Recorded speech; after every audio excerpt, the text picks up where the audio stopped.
So here we have this VEVOR shower kit. Now, full disclosure, this was sent to me for free, but the opinions in this video are my own. In this video, I'm going to go over what comes in the package, then how I installed it, and finally the pros and cons of the shower kit. Opening it up, we can see all the parts came packaged separately. There's two of these 4-foot shower curbs. They measure 6 inches tall and 4.5 inches wide. They're made of about 1 inch thick high density foam, and they have a waterproof membrane on the outside. These are pre-sloped. You can see this side is just about 6 inches, and this side is a bit less than 6 inches. Then there's this 39-inch by 3-foot roll of waterproof membrane. It seems to be pretty similar to the Schluter-Curdy membrane, but it does have a few differences that we'll get to later. Next is the shower pan. The one I got measures just shy of 4 foot by 4 foot, and the outside of the curb measures about 1 1/16 of an inch. It's made of this really dense foam. It's also covered in the same water impermeable membrane. And then finally, there's this box of smaller items. The instruction manual, a brand new 5/16 inch trowel, which I believe was supposed to be an 1/8 inch trowel. This drain. It has this uncommon design that lets you easily slip it into the low profile shower pan. This part's a tight fit, but it's how you adjust it up and down. A 5-inch by 33-foot roll of the membrane. Then there's this piece for your drain. And then this water impermeable fabric to seal it to the shower pan. And then finally, it comes with a seal for the mixing valve, and then one seal for the shower head. Alright, and there's everything laid out. You can see it's a pretty inclusive kit at a fraction of the cost of a more popular brand like the Schluter-Curdy system. But anyway, I'm going to go ahead and bring you along while I install this on my curbless shower. Now, I want to start by saying I'm no professional shower installer. I'm more of an amateur DIYer and woodworker, so don't take any of this as professional advice on how to install this.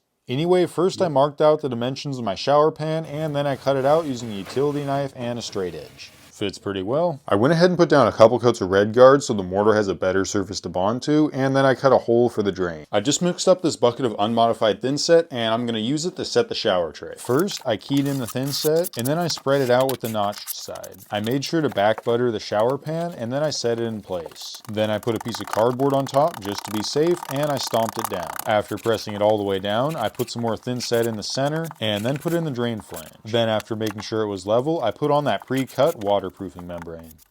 Then I put the cardboard back, set some weights on top, and left it there for a day or so to make sure it was fully seated. And while the thin set was setting, I put up the backer board, I used Go board, and then I put the shower valve seal on. Normally you'd use thin set with this, but I was already doing the Go board, so I just used their sealant. And then I did the same with the top shower valve, but I did have to go get a Curdy valve seal because this kit only came with one. I wasn't able to use the mixing valve seal because the one I have is not round, but if you do have a standard round shower handle, it'll work just fine. Just make sure you put the side with the longer rubber on the inside. Then I went around the base with their seam tape, and again, I'm using the Go board sealant, but if you were doing this, you would just use unmodified thin set. After I taped both sides, I put in the pre-cut corner piece, and then I put seam tape on the vertical corner. Alright, it's about a week later now, and I got it pretty much all done. I put the drain in while I was doing the tile, and forgot to record that, but just make sure when you put it in, it's slightly below your shower tile, and you should be fine. It is a little bit expensive, but for a DIY shower install, I just want to be safe. And if I made any mistakes waterproofing the shower floor and it were to fail for any reason, it's going to be a lot more expensive than it would have been just to put red guard down. I wanted to test out the membrane to see if it was waterproof, so I put some water in it for about a week. And I'm happy to say it hasn't leaked at all. Alright, so I pretty much finished up the bathroom here. I just have a couple things left to put in, but anyway, this is what I have left. There's the 2 curbs I didn't use, and then pretty much a full roll of waterproofing membrane.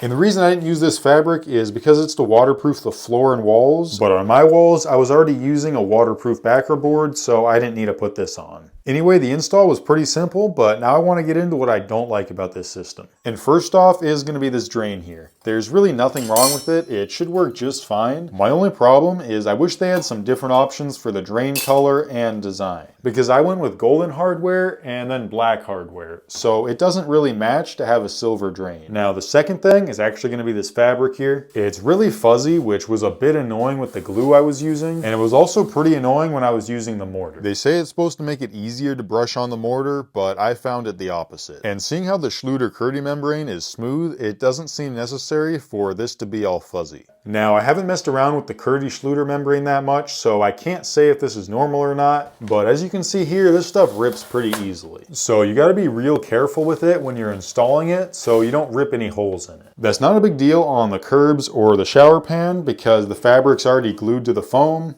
But on the roll itself, you just gotta be a little careful. The pre-slope shower pan was super easy to install and waterproof, and the corner seam tape was easy as well. And I'm sure if I did do a curb shower with these curbs here, they'd be a lot easier than using a pan liner. Anyway, overall, I am pretty happy with how the system turned out for me, and I'd definitely be buying the kit, or at least parts of the kit again, if I were to ever do another shower. And at such an inexpensive price compared to the name brand systems, I'd say, at least for me, it's definitely worth a little bit of extra trouble.